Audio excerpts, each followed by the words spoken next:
a souffert Ponce Pilate, a été crucifié. Entre le moment de la sentence et la crucifixion s'insère le chemin de la croix.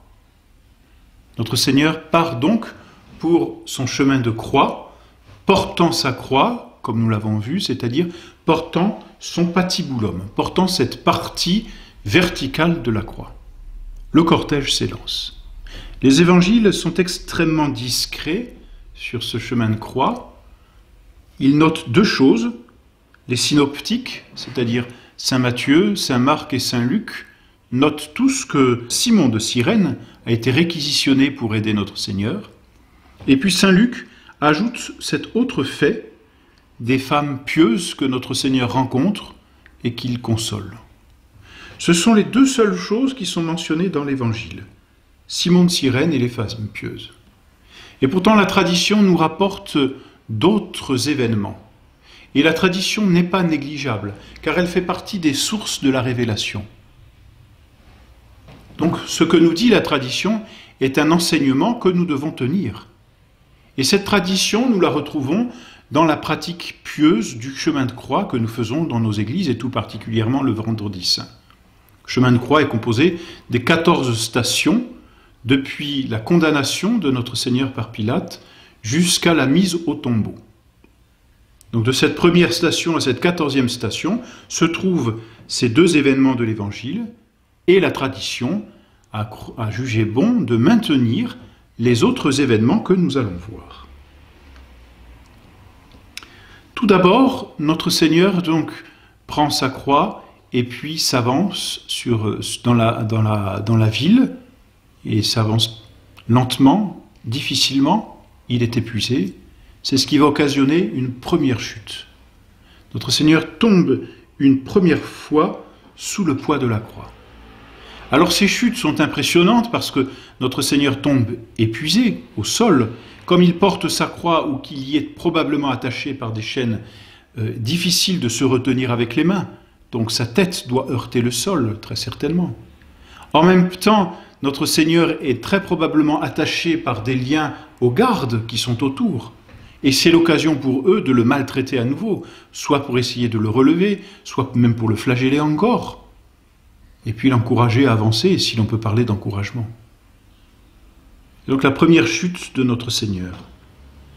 Après la première chute, et toujours dans la ville, notre Seigneur n'est pas encore sorti, il croise peut-être un croisement de rue, il croise sa Sainte Mère. Notre-Dame, la très Sainte Vierge, est là, qui voit ce cortège passer, elle voit les deux larrons, et au même niveau que les deux larrons, elle voit son Fils, qui est en même temps son Dieu. Quel glaive de douleur a dû transpercer l'âme de la très Sainte Vierge à la vue de son Fils bien-aimé, qu'elle adorait en toute vérité, parce qu'il était aussi son Dieu, et qu'elle voit là, défiguré, portant l'instrument de son supplice et se rendant sur le Golgotha. Quand le vieillard Siméon a prédit à la très Sainte Vierge qu'un glaive de douleur la transpercerait, la très Sainte Vierge savait les souffrances qu'elle devrait endurer, mais elle n'imaginait certainement pas le poids de cette souffrance. Alors Notre-Dame croise le regard de son Fils, et bien sûr notre Seigneur a un regard pour sa Sainte Mère. Et ce regard est plein de tendresse, sans aucun doute. Et le regard de notre Seigneur dit à Notre-Dame, certainement, je sais ce que vous souffrez, mais je vous associe à ma passion. Et par ces souffrances, Notre-Dame participe d'une certaine façon, c'est entendu, à la passion de notre Seigneur. On l'appelle, en toute vérité, Notre-Dame de compassion, du latin cum patire, qui signifie souffrir avec. Et Notre-Dame unit sa souffrance à celle de notre Seigneur. Deux regards, mais une seule et même douleur. Un seul et même cœur, on peut bien dire. Un seul et même amour. Alors donc que notre Seigneur a croisé sa mère et qu'il vient certainement de se relever de sa première chute, on s'aperçoit qu'il a du mal. Et c'est à ce moment-là que les évangélistes notent la venue de Simon, le Cyrénéen. Alors, c'est aussi assez incroyable parce que les évangélistes qui notent ce fait manifestent encore plus clairement l'historicité de la chose, puisque saint Marc révèle que Simon de Cyrène est bien connu, c'est le père d'Alexandre et de Rufus. Donc on peut faire témoigner quelqu'un. Ceux qui disent que notre Seigneur n'a pas existé, que cette passion n'a jamais existé, là s'opposent directement à un fait historique bien relevé. Simon de Cyrène, qui revient donc des champs, certainement il rentre ou manger ou se désaltérer, peu importe, enfin il rentre des champs innocemment, le pauvre. Il arrive après quelques heures de travail, de labeur même, et il se dit, bon ben je prends un peu de repos. Et là il croise un cortège, ça n'est pas la première fois qu'il voit un cortège. Parce que des crucifiés, il y en avait certainement déjà eu.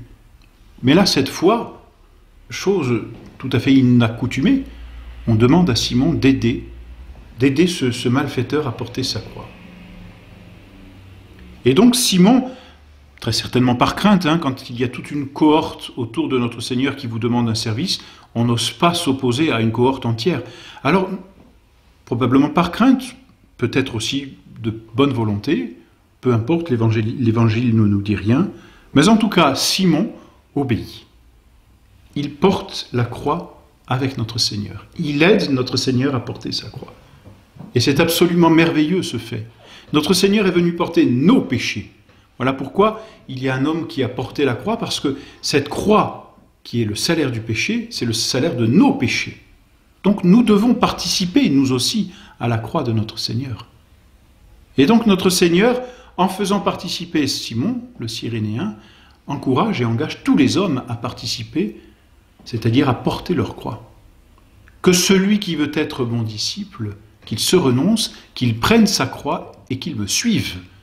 Et notre Seigneur a pris la plus grosse partie de la croix, mais il nous a laissé quelque chose à prendre. Et Simon, le Cyrénéen, ici, représente ce que doivent faire tous les hommes. Porter leur croix à la suite de notre Seigneur, mieux, en union à notre Seigneur. Simon aide un peu donc notre Seigneur, et dès qu'il s'aperçoit que notre Seigneur va mieux, il se dit maintenant, il est parti, moi je dois rentrer dans la ville, donc je prends mon chemin inverse.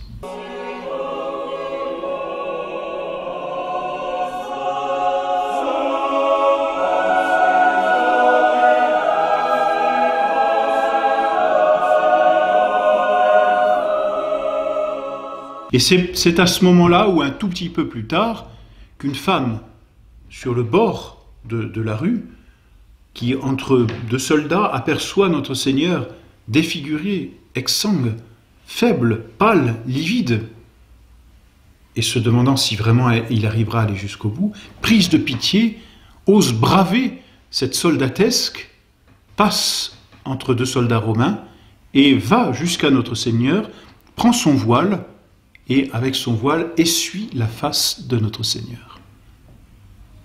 Et ce geste de charité a été récompensé puisque Jésus-Christ a voulu laisser l'empreinte de sa sainte face sur ce voile.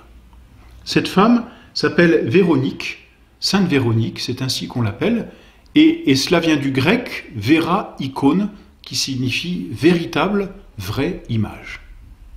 Donc Véronique porte le nom, justement, de ce qu'elle a fait, ou plutôt de ce qu'elle a reçu de notre Seigneur, la véritable image de la face de notre Seigneur.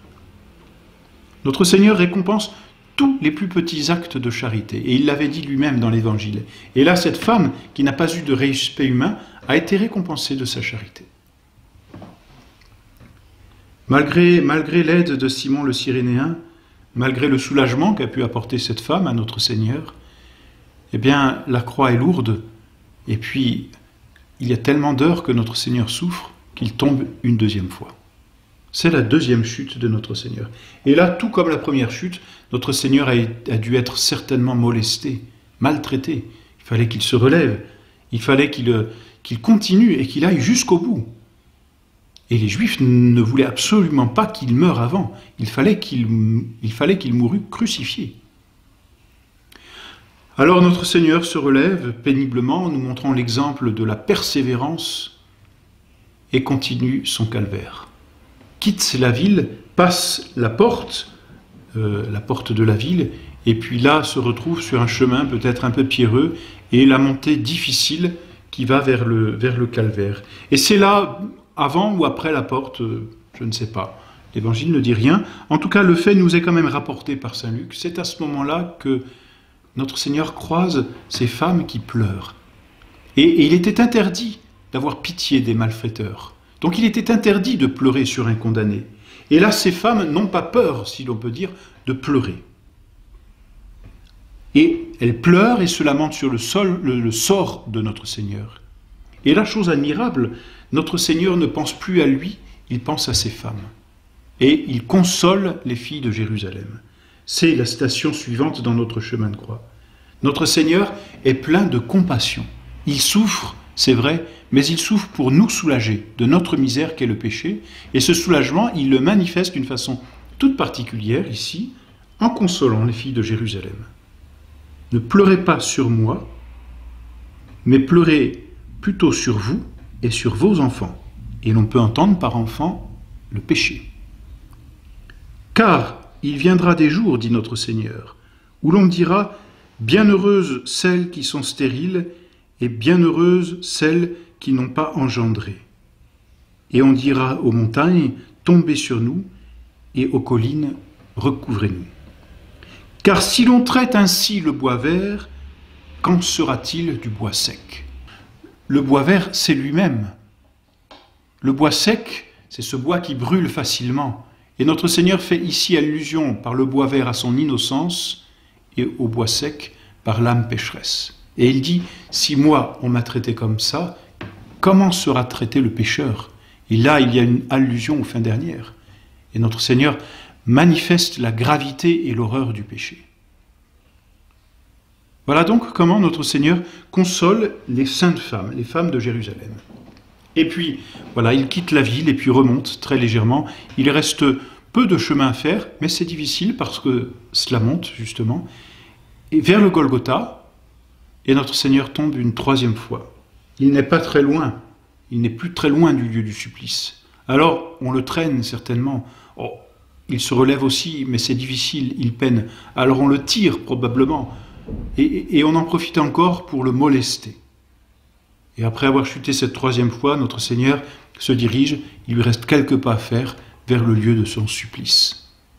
Il arrive ainsi au Golgotha, son chemin de croix est terminé, mais alors va commencer la grande tragédie. L'homme-Dieu va être mis à mort.